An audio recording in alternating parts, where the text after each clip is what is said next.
Yang saya hormati Bapak Kardinal Julius Darmoatmojo yang hadir secara daring,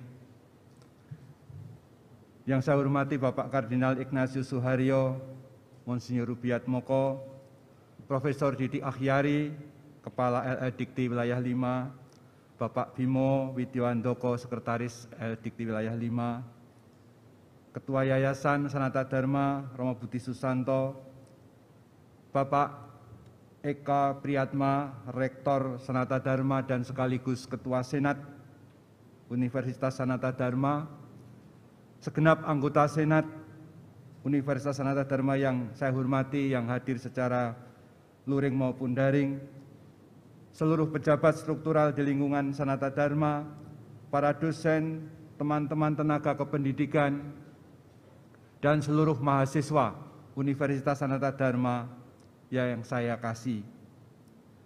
Para romo, bruder, suster, frater, ibu bapak, saudara-saudari, baik yang hadir secara luring di tempat yang sangat terbatas ini dan secara daring yang lebih tidak terbatas, semuanya saya ucapkan selamat pagi dan berkah dalam.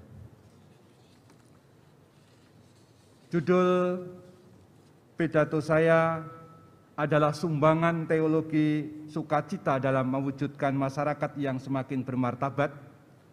Ada dalam buku yang sudah dibagikan bagi yang sudah menerima. Dimulai dengan gambar cover jepretan Romo Bismoko di daerah Klaten, itu adalah sunrise. Banyak yang bertanya kok hitam, yang hitam itu buminya. Itu simbol dari masa pandemi sekarang yang memang seperti ini suasananya. Tetapi itu mulai ada mentari yang muncul, sehingga sunrise, matahari terbit, adalah simbol pengharapan, simbol sukacita, berkat dari atas, dari Tuhan.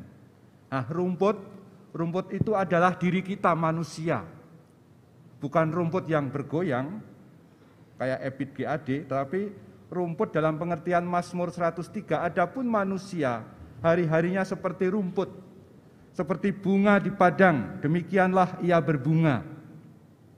Apabila angin melintasinya, maka tidak ada lagi ia, dan tempatnya tidak mengenalnya lagi. Tetapi kasih setia Tuhan dari selama-lamanya sampai selama-lamanya. Ada 3 alasan pemilihan tema saya ini. Pertama, tema istilah teologi sukacita belum lazim dalam perbincangan teologis, khususnya kasanah yang berbahasa Indonesia. 2, tema masyarakat yang semakin bermartabat jelas adalah bagian dari visi Universitas Sanata Dharma yang lengkapnya menjadi penggali kebenaran yang unggul dan humanis demi terwujudnya masyarakat yang semakin bermartabat. Dalam teologi sebenarnya omong mengenai martabat manusia itu adalah domain teologi moral, teologi sosial, pastoral, mungkin atau filsafat, tidak langsung domain saya yang sistematik. Meski begitu, kita bisa memperkaya. Dan yang ketiga, alasan yang sangat kontekstual, kita sedang ada di masa pandemi. Menarik apa yang disampaikan Kompas pada tanggal 11 Juli yang lalu, dari penelitian Fakultas Psikologi Universitas Indonesia, bahwa ternyata tingkat resiliensi orang Indonesia cenderung rendah di semua usia. Resiliensi itu adalah kapasitas kemampuan untuk bangkit kembali dari suatu keterpurukan atau pengalaman yang berat atau yang gelap. Lalu apa problematik yang saya angkat dalam pidato ini?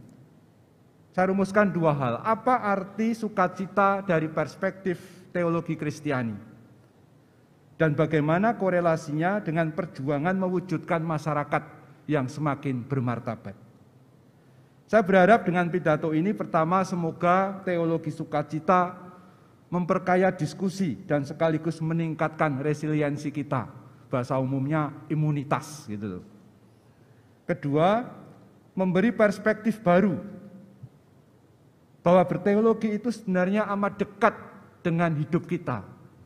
Suka duka hidup kita ini sebenarnya kalau diterangi dengan kacamata iman kita, kita mulai berteologi. Bukan sesuatu yang bahasa roh apalagi yang abrakadabra, tetapi itu bahasa yang akrab dengan pengalaman hidup kita sehari-hari. Ketiga, undangan untuk selalu bereksplorasi. Terus terang saya dengan tema ini ditantang adrenalin saya untuk menulis sesuatu yang baru, yang belum pernah saya tulis dan saya pelajari. Seperti kata-kata Santo Vincentius dari Lerin yang dikutip oleh Paus Fransiskus dalam sebuah misa harian, Anis consolidetur dilatetur tempore sublimetur in etate, yang maksudnya iman itu berkembang dalam waktu dan menjadi lebih dalam dengan usia. Iman itu pada orang yang semakin sepuh, semakin lanjut, biasanya normalnya ya, harusnya makin mendalam. Selalu ada pengecualian, tapi umumnya seperti itu.